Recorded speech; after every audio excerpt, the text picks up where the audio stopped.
चन्द्रार्ककोटिघटितोज्ज्वलदिव्यमूर्ते श्रीचन्द्रिकाकलितनिर्मलशुभ्रवस्त्रे कामार्तिदायकलिहंस समाधिरूढे वागीश्वरं प्रतिदिनं मम रक्ष देवी। वागीश्वरं प्रतिदिनं मम रक्ष देवी। जय बोली कलिकंठ स्वामी श्री चिंतामणि पार्श्वनाथ भगवान की जय। जय बोली भारत गौरव गणाधिपति गणनाचार्य श्री कुंती सागर जी गुरुदेव की जय। आज हम सभी अपने जीवन में देखते हैं कि जो हमारे परिवार में बड़े लोग हैं, जैसे आपके दादा दादी हुए, आपके माता पिता हुए और आप स्वयं, तो हम अपने बुजुर्गों की भावनाओं से विपरीत है। हम उनके मन की इच्छा को पूरी नहीं कर पाते, हम उनके जैसे ढलने का प्रयास नहीं कर पाते, क्योंकि उन्होंने अपना जीवन जैसा जिया उस समय लोगों की विचारधारणा, लोगों के अंदर जो परिवर्तन था वह आज के जमाने से बहुत अलग था। अक्सर हम देखा करते हैं कि हमारे घरों में जो हमारे बच्चे हुआ करते हैं वे अपने बुजुर्गों की बात टालते हैं। तो उसका कारण क्या है? तो उसका मुख्य कारण है परिवर्तन। आज सभी लोग अपने जीवन में परिवर्तन चाहते हैं और परिवर्तन होना भी जरूरी है, क्योंकि यदि आप एक ही तरीके से अपने जीवन को चलाएंगे, अपने जीवन में कुछ बदलाव नहीं करेंगे, अपने जीवन को परिवर्तित नहीं करेंगे, द्रव्य क्षेत्र काल भाव के अनुसार अपने जीवन को नहीं ढालेंगे, तो आप दुखी रहेंगे। क्यों? क्योंकि हम देखते हैं कि उत्तर भारत के भोजन की व्यवस्था, एक उदाहरण के माध्यम से आपको बताना चाहूँगा कि उत्तर भारत के भोजन की व्यवस्था जैसी है वैसी दक्षिण भारत की नहीं है। तो यदि हम दक्षिण भारत की यात्रा पर निकले और वहाँ पर हमने भोजन देखा वही दाल चावल आदि आदि चीज, और हमने वहाँ रोटी नहीं देखी और हम उत्तर भारत में रोटी खाने की हमारी आदत है, तो हम उसे अपने हिसाब से नहीं ढाल पाए तो हमारा स्वास्थ्य बिगड़ जाता है। क्यों? परिवर्तन ना होने के कारण हमारे शरीर में उस अनुकूलता का परिवर्तन ना होने के कारण उस जल का और इस जल का में ढलने के ना कारण हमारा स्वास्थ्य खराब होने लगता है, या यूँ कहें कि उसकी आदत नहीं बन पाती। तो अपने जीवन में हमारा विचारों को लेकर हो या संस्कारों को लेकर हो, आदि आदि चीज़ों को लेकर हो, तो उसमें परिवर्तन करना आवश्यक है। हाँ, कुछ चीज़ ऐसी हैं जिसमें परिवर्तन ना हो तो ही अच्छा है, क्योंकि आज का जो माहौल है वह माहौल में अधिकतर चीज़ें ऐसी हैं कि जिससे संस्कार खत्म होते जा रहे हैं। तो उस संस्कार को बनाए रखने के लिए प्राचीन परंपरा काफ़ी है, उस धर्म को बचाए रखने के लिए हमारे पास प्राचीन परंपरा होना जरूरी है, परंतु अपने जीवन को जीने के लिए, उसे ढालने के लिए, उस तरीके से जीने के लिए हमें परिवर्तन की आवश्यकता होती है और प्रत्येक जीव को अपने अपने जीवन में परिवर्तन की आवश्यकता होती है। हम देखते हैं अक्सर कि बिना परिवर्तन के जो जीव जीते हैं, जो लोग जीते हैं, जो मनुष्य जीते हैं, वे दुखी रहते हैं, अक्सर दुखी रहते हैं। तो परिवर्तन हमारे जीवन में आवश्यक है, और जीवन में परिवर्तन हम लोग सभी चाहते हैं। तो संसार में जीते हुए हम लोग जब परिवर्तन चाहते हैं, तो संसार में कुछ कारण ऐसे होते हैं जिसके कारण हम दुखी होते हैं। क्योंकि हमारे स्वभाव, हमारे आसपास के क्षेत्र, दूसरे का बदलाव आदि चीजों से हमारे जीवन में जो दुख उत्पन्न होता है, उसे हम छुटकारा पाना चाहते हैं। दुख तो सभी के जीवन में उत्पन्न होता है और सभी उससे छुटकारा पाने की कोशिश करते हैं। तो उस छुटकारा पाने के लिए हम क्या करते हैं, तो धर्म की शरण में आते हैं। और उस धर्म की शरण में आने के लिए वह रूटीन में आपके जीवन की दैनिक चर्या में कैसे आए। क्योंकि हम देखते हैं कि आज की जो जनरेशन है, वह धर्म से दूर होती चली जा रही है। कारण कि वही पुरानी विचारधारा, आपस के झगड़े, इसी के कारण कोई धर्म में नहीं आना चाहता, परंतु सुख सब पाना चाहते हैं। और कुछ कारण ऐसे भी बनते हैं जिसके कारण वे धर्म में नहीं जाना चाहते। और कुछ लोग ये सोचते हैं कि हम धर्म में कैसे प्रवेश करें, हमारा धर्म में कैसे प्रवेश हो। तो उस प्रवेश को करने के लिए, उस धर्म में जाने के लिए, उस धर्म में एंट्री लेने के लिए हमें 4 बातों का ध्यान रखना पड़ेगा। वह 4 बातें कौन सी? भावना, साधना, वेदना और वंदना। इन 4 मार्गों के माध्यम से, इन 4 चीजों के माध्यम से आप धर्म में प्रवेश कर सकते हैं। सर्वप्रथम आती है भावना। तो भावना कैसे, किस प्रकार आप भावना के कारण कि आप धर्म में प्रवेश कर सकते हैं। तो आप की सामर्थ्य वो नहीं है, आपके पास वह शक्ति नहीं है कि आप उस तरीके से धर्म को कर पाए। जिस तरीके से प्राचीन आचार्यों ने अपने ग्रंथों में लिखा, जिस तरीके से पूजा आदि पद्धति को लिखा, उस तरीके से हमारी सामर्थ्य नहीं हो पाती, हमारी शक्ति नहीं हो पाती, हमारा बल नहीं बन पाता, हमारे पास पुरुषार्थ नहीं हो पाता, और हमारे पास धन की कमी होने के कारण हम उसे नहीं कर पाते। तो क्या करना चाहिए? तो भावना भानी चाहिए। अब भावना कैसे भाए? क्योंकि भावना भाने को इसलिए आपको बोला, क्योंकि भावना भाने से आपके कुछ नहीं बिगड़ेगा।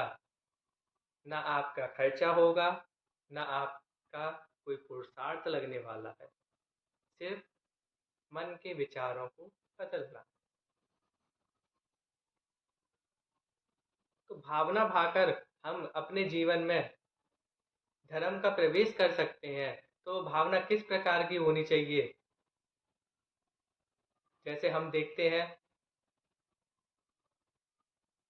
कि हम मंदिर में बैठे, तो मंदिर में बैठे भगवान को देख रहे हैं, तो भगवान को देखकर क्या आता है मन से कि हे भगवान, हमें आपकी जैसी मुद्रा प्राप्त हो,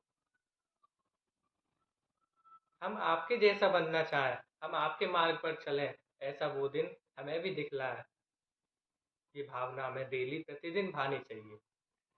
क्योंकि भावना ही एक ऐसी वस्तु है जो हमें नकारात्मकता की ओर भी ले जा सकती है, और जो हमें सकारात्मकता की ओर भी ले जा सकती है। हमारी ज़िंदगी एक फिल इन द ब्लैंक्स की तरह है। तो उस फिल इन द ब्लैंक्स में हमको क्या भरना है, वह हमारे जीवन के ऊपर निर्भर करता है, वह हमारे पुरुषार्थ के ऊपर निर्भर करता है कि हम क्या पुरुषार्थ करके और क्या बन सकते हैं। तो हम सपने देखते हैं, तो वो सपने कैसे देखते हैं कि मेरे पास ये भी होना चाहिए, मेरे पास वो भी होना चाहिए, मेरे पास एक गाड़ी होनी चाहिए, एक बंगला होना चाहिए, आदि आदि चीज़ों को अपने सपनों में देखते हैं और अपना एक नया जीवन सपनों के माध्यम से, उन भावनाओं के माध्यम से नया जीवन जीने लगते हैं। और कुछ लोग मन में विचार करते हैं और उस विचार पर लक्ष्य बनाते हैं और लक्ष्य बनाने के बाद उसकी राह पर चलते हैं, तब उसके बाद वह अपने लक्ष्य को पाते हैं। तो सर्वप्रथम यदि आपने उस चीज़ की भावना नहीं भाई तो आप उसके आगे की क्रियाओं को नहीं कर पाएंगे। आप पढ़ाई कर रहे हैं तो पढ़ाई करने के बाद, 10th करने के बाद या 12th करने के बाद आपके पास अनेक मार्ग दिखाई देते हैं। तो आपकी जिस में रुचि है, जिस चीज़ में आपका लक्ष्य है, जिस चीज़ को करने की आपकी इच्छा है, जिसमें आपकी भावना लग रही है, उसको करने के लिए आप एक मार्ग को चॉइस करते हैं, एक मार्ग को चुनते हैं और उसी एक मार्ग के माध्यम से आप उसकी राह पर फिर निकल पड़ते हैं। यदि आपके अंदर भावना नहीं उठी उस चीज़ को लेकर कि मुझे डॉक्टर बनना है, कि मुझे इंजीनियर बनना है, कि मुझे बीटेक करनी है, मुझे टीचर बनना है, मुझे आदि आदि बनना है, तो उसके लिए जब तक आपके मन में वो विचार नहीं उठेगा तब तक आप उस राह पर आगे नहीं चलेंगे। तो सर्वप्रथम आती है भावना।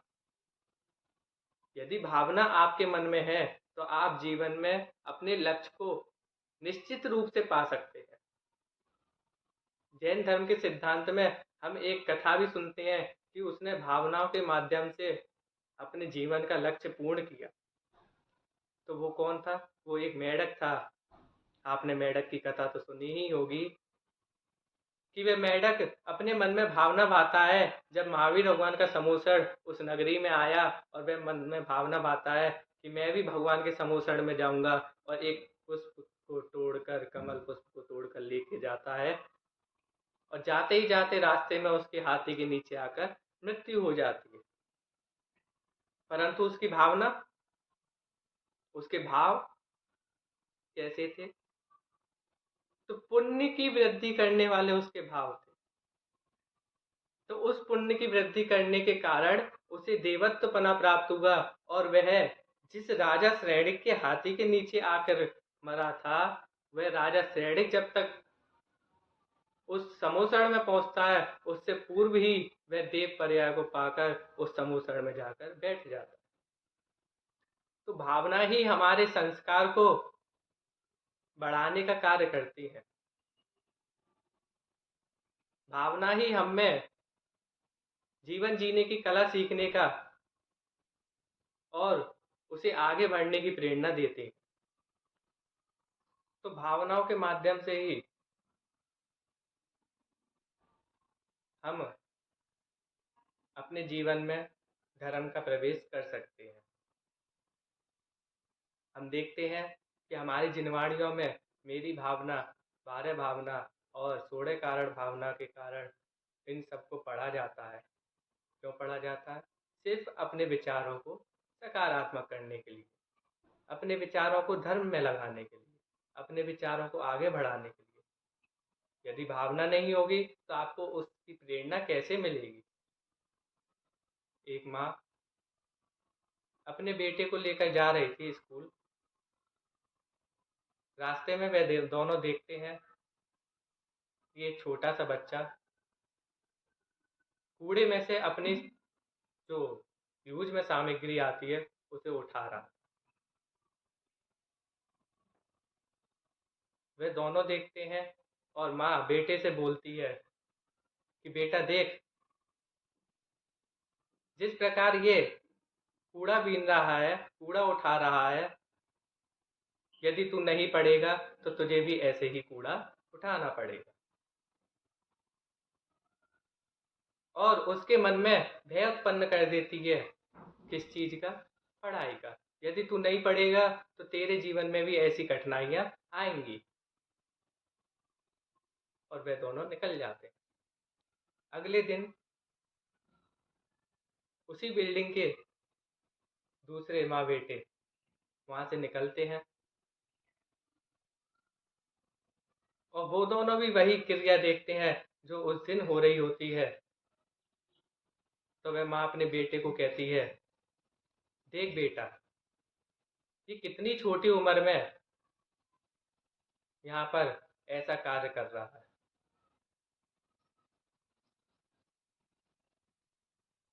ये देख, तुझसे भी छोटा है और ये ऐसा कार्य कर रहा है। मैं तुझे मात्र इतना कहना चाहती हूँ कि यदि तू अपने मन में भाव भाए कि ऐसे लाखों करोड़ों बच्चे जो ये कार्य कर रहे हैं, मैं उन लाखों करोड़ों बच्चों में से 1000 बच्चों को कम से कम मैं ऐसा बन के दिखाऊंगा जिससे मैं इन 1000 बच्चों की जिंदगी सुधार कर उनका साथ दूंगा, अच्छा जीवन जीने के लिए उनका साथ दूंगा। एक माँ वह थी जो ये कह रही थी कि बेटा देख, इसी तरीके से तुझे, अगर तूने पढ़ाई नहीं करी तो तुझे ऐसा ही कार्य करना पड़ेगा। और एक माँ कहती है कि बेटा देख, तुझे इनका जीवन बदलना है तो तुझे ऐसा कार्य करना है जिससे तू इन सभी का जीवन बदल सके। तो मात्र किसका फर्क था? भावनाओं का फर्क। एक माँ ने उस अपने पुत्र के प्रति, अपने पुत्र के अंदर भावना उत्पन्न कर दी, और एक माँ ने अपने पुत्र के अंदर डर उत्पन्न कर दिया। किसके लिए? पढ़ाई के लिए। तो आप ही बताइए कि कौन सा पुत्र कितनी सफलता को पा सकता है। तो कहने का तात्पर्य ये है कि हम यदि मंदिर में जा रहे हैं और प्रतिदिन भावना भा सकते हैं, क्योंकि भावना भाने में हमारा कोई जाने वाला नहीं है, हमारा कुछ भी जाने वाला भावना के लिए नहीं है। यदि हमें धर्म करना है और धर्म के लिए हमारे पास उतनी सामर्थ्य नहीं है, तो हमें मन में विचार करना चाहिए कि हे भगवान, कब मैं आपका एक सुंदर सा जिनालय बनवाऊं। हे भगवान, कब मैं आपकी एक सुंदर सी प्रतिमा बनवाऊं। हे भगवान, कब मैं आपकी उत्तम द्रव्यों से पूजा करूं। ऐसा मौका मुझे भी दीजिए भगवान। हे भगवान, कब मैं आप जैसा बनना चाहूं। हे भगवान, कब मैं आपके चरणों में आके समाधि मरण प्राप्त करूं। अन्य अन्य प्रकार से हम भगवान के दरबार में जाकर और ये भावनाएं भा सकते हैं और अपने अंदर एक सकारात्मक सोच को उत्पन्न कर सकते हैं। अपने जो मार्ग है, एक मुख्य मार्ग जो हमारा सभी का मार्ग है, जिसके लिए हम अपने घर को त्याग करके उस मार्ग की ओर बढ़ते हैं, और वह मार्ग है मोक्ष मार्ग। तो मोक्ष मार्ग में जाने के लिए मात्र एक ही रास्ता है, और उस रास्ते पर जाने के लिए सर्वप्रथम हमें किस पर पैर रखना पड़ेगा? तो भावना नामक सीढ़ी पर उस मार्ग पर जाने के लिए पैर रखना पड़ेगा, तभी आप उसके आगे बढ़ सकते हैं। हम ग्रंथों में देखते हैं कि भावनाओं के कारण कई पुरुष हुए, कई महापुरुष हुए और कई मोक्ष गए। यहाँ तक कि तीर्थंकर जब पदवी मिलती है तो वह पदवी भी 16 कारण भावना भाने से ही मिलती है। और हमें मोक्ष पदवी अगर प्राप्ति होती है तो वह भावना भाने से ही हम उस राह पर आगे बढ़ते हैं। तो सर्वप्रथम आया भावना। हमें भावना प्रतिदिन अच्छी भानी चाहिए कि जिस प्रकार की आपकी भावना होगी उसी प्रकार का आपका जीवन जीने का ढंग होगा, जीवन जीने की कला उसी प्रकार से आप चल सकते हैं। दूसरा आता है साधना। यदि हम भावना भा रहे हैं और जितनी भावना भा रहे हैं उसके मुताबिक हमारे पास पुरुषार्थ नहीं है, हमारा उतना द्रव्य नहीं है, हमारे पास उतनी सामर्थ्य नहीं है, हमारे पास उतनी शक्ति नहीं है, तो उसका आंशिक रूप से हम यदि उसके ऊपर कार्य करेंगे तो वह हमारी साधना कहलाएगी। जैसे आपने भावना भाई कि हम मंदिर बनवाएं, प्रभु आपका, हम एक भव्य जिनालय बनवाएं और उसमें एक भव्य प्रतिमा स्थापित करें और उसके भव्य पंच कल्याणक कराएं। यदि आप में वो सामर्थ्य है नहीं और आप वह भावना बहा रहे हैं, तो उस भावना का फल तो आपको मिल ही रहा है, परंतु उसमें आगे बढ़ने के लिए आप यथाशक्ति से जितना आपके पास हो सके उतना आप, यदि कोई और निर्माण करा रहा है उस मंदिर का, यदि कोई और भव्य जिनालय बनवा रहा है, यदि कोई मूर्ति स्थापित करा रहा है, तो आप उसमें भी अपना, यदि आपकी 100 रुपए की सामर्थ्य है तो आप 100 रुपए देकर अपनी भावनाओं को साधना के रूप में बदल सकते हैं। हमारा भाव तो है करोड़ों खर्च करने का, परंतु सामर्थ्य हजारों की भी नहीं है। यदि हजारों की भी नहीं है तो आप उसका आंशिक रूप से दान देकर उस भावना को साधना के रूप में बदलेंगे, क्योंकि जब तक भावना साधना के रूप में नहीं बदलेगी तब तक आपकी आगे प्रक्रिया कैसे होगी। उस पुण्य को अधिक बढ़ाने के लिए हमें साधना भी करनी चाहिए। तो साधना किसको कहा कि जो हमने भावना भाई है उसके आंशिक रूप से हम यदि उसका दान करते हैं, यदि उस चीज को देते हैं, हम भगवान महाराज साधुओं को आहार देते हैं, तो वह हमारी साधना कहलाएगी। हमारा भाव तो ये है कि हम अपने घर में मुनिराजों का चौका लगाए, चातुर्मास में 4 महीने हम मुनिराजों का चौका लगाए, परंतु हमारी उतनी सामर्थ्य ना होने के कारण, शक्ति ना होने के कारण हम जहाँ चौका लग रहा है वहां जाकर आहार दान दे सकते हैं, और उस आहार दान के देने के से हम अपनी साधना को आगे बढ़ा सकते हैं, हम अपनी भावना को साधना के रूप में बदल सकते हैं। तो ये द्वितीय रूप आपका साधना के रूप में है आया। सर्वप्रथम भावना, हमने भावना भाई, उस फिर द्वितीय आपकी साधना, हमने उस भावना को साधना के रूप में बदला, क्योंकि कहा गया है कि कृत कारित अनुमोदना, इन तीनों के द्वारा हमको पुण्य की प्राप्ति हो सकती है। 10 लक्षण व्रत आपके में आते हैं, और 10 लक्षण व्रत में कहा गया है कि जो 10 लक्षण व्रत की कथा है उसमें कहा गया है कि आप 10 दिन का उपवास भी कर सकते हैं। अगर 10 दिन का उपवास आपसे नहीं हो रहा तो आप 1 दिन उपवास, 1 दिन आहार, 1 दिन उपवास, 1 दिन आहार, ऐसे भी कर सकते हैं। और यदि आपकी वह सामर्थ्य भी नहीं है तो आप पंचमी और 14 वाले दिन उपवास करके ये व्रत कर सकते हैं। यदि आपकी वह भी सामर्थ्य नहीं है तो आप 10 दिन एक आसन करके यह व्रत कर सकते हैं। तो यहाँ पर यथाशक्ति बोला, क्या बोला? यथाशक्ति अनुसार आप नियम ले सकते हैं, यथाशक्ति अनुसार आप उन व्रतों को ग्रहण कर सकते हैं। हमारी भावना है कि हम 1 दिन 10 उपवास करें भगवान, 10 लक्षण में 10 उपवास करें, परंतु वह सामर्थ्य नहीं है हमारा। तो उसका आंशिक रूप से हमारी जितनी शक्ति है, हमारी जितने अंतर यथाशक्ति है, उस हिसाब से हम उस व्रत को ग्रहण कर सकते हैं, उस व्रत को ले सकते हैं, उस नियम को ले सकते हैं, और अपनी भावना को साधना के रूप में बदल सकते हैं। फिर कहा वेदना। यदि आप भावना भा रहे हैं और उसे साधना के रूप में नहीं बदल सकते तो आप उसकी वेदना कीजिए। वेदना अर्थात अनुमोदना। वेदना के रूप में आप अपने भावना को प्रकट कर सकते हैं। भावना तो मन में भाई जाती है, भावना किसी को नहीं बताई जाती। आपके बगल में कोई बैठा है और वह क्या सोच रहा है, क्या आपको पता है? आपके पीछे वाला यह भी सोच सकता है कि मैं 1 दिन भव्य जिनालय बनवाऊंगा, या मैं कल का विधान करवाऊंगा। क्या आपको उसकी भावना सुनाई दे रही है?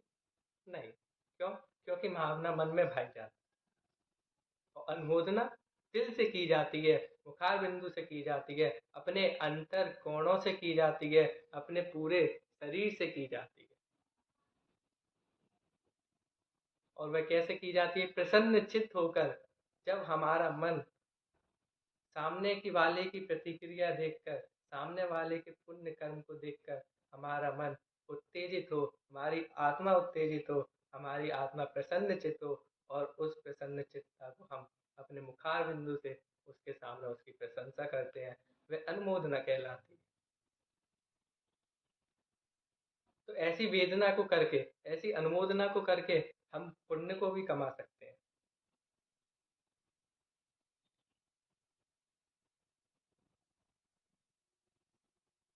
यदि कोई मंदिर बनवा रहा है तो उसे ये नहीं कहना कि आप क्यों मंदिर बनवा रहे हो, वैसे भी हजारों मंदिर बन रहे हैं, आपका मंदिर बनवाने से क्या फायदा, क्या लाभ है। अरे भाई, ये तो सोच।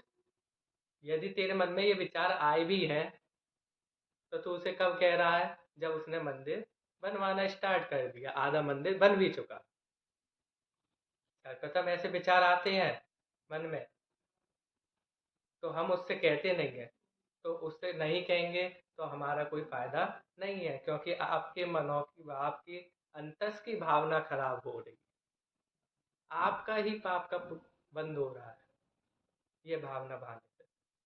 यदि आपको कहना है तो आप इस प्रकार से कहिए कि उससे जिन धर्म की अप्रभावना भी नहीं हो और आपको लगने वाला पाप कर्म पुण्य कर्म में बदल सकता है।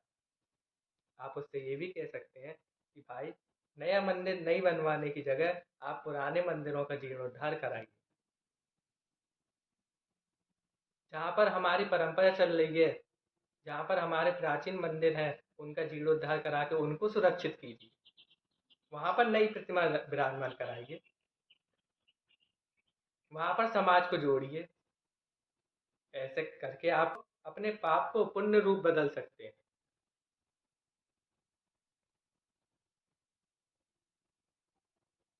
तो भावना, साधना, फिर आवेदना। तो अनुमोदना करके हम अपने अंदर पुण्य की प्राप्ति कर सकते हैं। कोई आहार दे रहा है तो हम आहार दान देकर या उसकी अनुमोदना करके कि आज आपने इतना अच्छा कार्य किया, आपने साधु को आहार चौका लगाया और यह अत्यंत पुण्य की बात है। ऐसी आप भावना भाकर, आप अनुमोदना करके अपने मुखार बिंदु से उसकी तारीफ करके आप पुण्य की प्राप्ति कर सकते हैं। आप धर्म की ओर आगे बढ़ सकते हैं। अनुमोदना के लिए एक कथा भी प्रसिद्ध है। धन्य कुमार चरित्र आपने पढ़ा ही होगा। तो वे धन्य कुमार कैसे बने, कैसे अपने मार्ग पे आगे बढ़े, कैसे उस मोक्ष की राह पर आगे बढ़े? तो वह पहले अपने पूर्व भव में अकृत पुण्य का जन्म लिया, जिसमें वह इतने पाप कर्म के उदय थे उनके पास, जिसमें उनका इतना पाप कर्म का उदय था कि जिसके कारण उनके पिता की मृत्यु हो गई, और उनके धीरे धीरे बड़े होने से उनके घर का राज कराने में जो पैदा हुए थे, ऐसे अकृत पुण्य कंगाल हो गए, गरीब हो गए और दर दर भटकने लगे। उनकी माँ उनको लेकर दर दर भटकने लगी और जाते जाते वह एक घर में नौकर हुए। वह गाय को चराने ले जाया करते थे और उनकी माँ घर में भोजन बनाया करती। एक दिन वह खीर की जिद कर रहे थे तो उन्हें वहाँ के सेठ देखते हैं और वह कहते हैं कि ये बच्चा क्यों रो रहा है? तो वह कहते हैं कि मुझे खीर खानी है। तो वह अपनी उसकी माँ से कहते हैं कि तुम यहाँ से दाल चावल आदि सामग्री ले जाओ और अपने घर पर खीर बना ले। उन अकृत पुण्य का इतना पाप कर्म का उदय था कि जिसके कारण उन्हें मिलने वाली वस्तु भी नष्ट हो जाया करती थी और उन्हें प्रतिदिन दुख का सामना करना पड़ता था। वह उनके पूर्व जन्म के पाप कर्म के उदय से, पूर्व जन्म में उन्होंने जो चोरी करके पाप किया था, उसके कारण उन्हें यह दशा देखनी पड़ी। तो उनकी माँ ने जब खीर बनाई, तो खीर बनाने के बाद उनकी माँ ने उन्हें बाहर बैठाला और उससे कहा कि बेटा देखना, यहाँ से कोई अगर मुनिराज निकले तो उन्हें जरूर रोकना, पकड़े रहना, उन्हें जाने मत देना, क्योंकि बिना आहार दान दिए, आहार दान सबसे बड़ा दान कहलाता है, और उसके कारण हम जिस दशा में हैं, वह दशा हमारी दूर हो सकती है। ऐसा कहकर उन्होंने अपने बेटे को समझाया, और बेटे के अंदर उत्साह भरा। वह पानी लेने के लिए जब गई थी, तभी वहां से एक मुनिराज निकलते हैं। वह मुनिराज को रोक लेता है। जब माँ आती है तो उनका पड़गान करती है, और पड़गान करने के बाद जब उन्हें आहार देती है, घर पे क्या था? वही टूटे फूटे पात्र और उस चारण रीतिधारी मुनि का आहार होना। लेकिन उनकी भावना, उनकी भक्ति, उनकी श्रद्धा उन्हें ये सब करने पर मजबूर कर देती है, और वहां पर उनका आहार होता है। जब आहार होता है तो वह खीर का आहार देती है, और इधर खीर का आहार माँ दे रही होती है, और उधर गेट के बाहर बच्चा माँ से बोलता है, माँ और दो खीर इनको और दीजिए। ऐसे करके वह अनुमोदना करता है, और उसी अनुमोदना के फल के कारण वह अगले भव में जन्म लेकर धन्य कुमार बनकर और मोक्ष की प्राप्ति करता है। तो किसके कारण? मात्र कहने का तात्पर्य यह है कि उसने अनुमोदना की, आहार दान की अनुमोदना करी, जिसके फलस्वरूप उसका जो पाप कर्म था वह पुण्य में परिवर्तित हो गया, और पुण्य के कारण वह मोक्ष को प्राप्त हो गया। तो भावना, साधना, वेदना, इन तीनों के कारण हम धर्म मार्ग पर आगे चल सकते हैं। यदि हमारे पास ये तीनों ही नहीं हो पा रहे हमसे, तो हम वंदना, चौथा कारण है वंदना। हम वंदना करके उनकी स्तुति कर सकते हैं। यदि कोई व्यक्ति दीक्षा ले रहा है, साधु बन रहा है, यदि कोई स्त्री आर्य का दीक्षा ले रही है, तो उनके केश लॉन्च को देखकर हम अपने मन में, और उस साधना को देखकर हमें उन्हें नमस्कार करने की भावना उत्पन्न हो जाए, नमस्कार करने के लिए हम आतुर हो जाएं, तब वह हमारा वंदना करना सफल। उस जिनेंद्र भगवान की प्रतिमा को देखकर, उसकी आलीशान जिन मंदिर को देखकर हमारे मस्तक अपने आप झुक जाना चाहिए, उसे कहते हैं वंदना। वंदना अर्थात नमस्कार करना। तो हमारे लिए सम्यक दृष्टियों के लिए और सम्यक चारित्रों के लिए, चारित्रवान साधुओं के लिए अपने आप ही अंतर से नमस्कार उत्पन्न हो जाए, तो उसके माध्यम से हम जिन धर्म में आगे बढ़ सकते हैं, इन चारों माध्यम से, भावना, साधना, वेदना और वंदना, इन चारों माध्यम से हम धर्म में अपने आप के चित्त को लगाकर और एक मोक्ष की राह को प्राप्त कर सकते हैं। क्योंकि कहते हैं कि इस काल में मोक्ष जाना असंभव है, परंतु उसकी राह पर चलना असंभव नहीं है। उसकी राह पर चलना संभव नहीं है, हम उस मार्ग पर चल सकते हैं, उस लक्ष्य को पा सकते हैं। हम अपने जीवन में हम जो भी कार्य करते हैं वह लक्ष्य बनाकर ही करते हैं। यदि हमें शिक्षक बनना है तो हम उसी हिसाब से उसकी तैयारी करते हैं, उसी हिसाब से उसके एग्जाम देकर उसे क्लियर करके हम शिक्षक बनते हैं। यदि आईपीएस बनना है, आईएएस बनना है, तो हम उसी हिसाब से उसकी तैयारी करके उसी लक्ष्य पर चलते हैं। यदि आप एक चीज को लेकर बैठे हैं और दो चीजों की पढ़ाई कर रहे हैं, तो वह आपको मिलना असंभव है। उसी प्रकार हमारा मुख्य उद्देश्य क्या है? कि हमारा मुख्य उद्देश्य है मोक्ष मार्ग की राह पर बढ़ना, और उस मोक्ष मार्ग की राह पर बढ़ने के लिए हम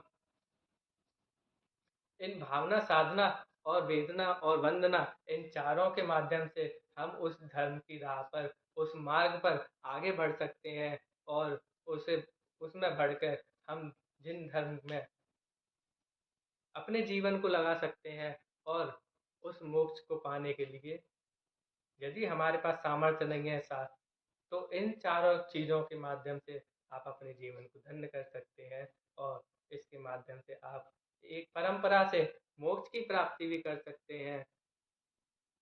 जय बोली महावीर भगवान की जय।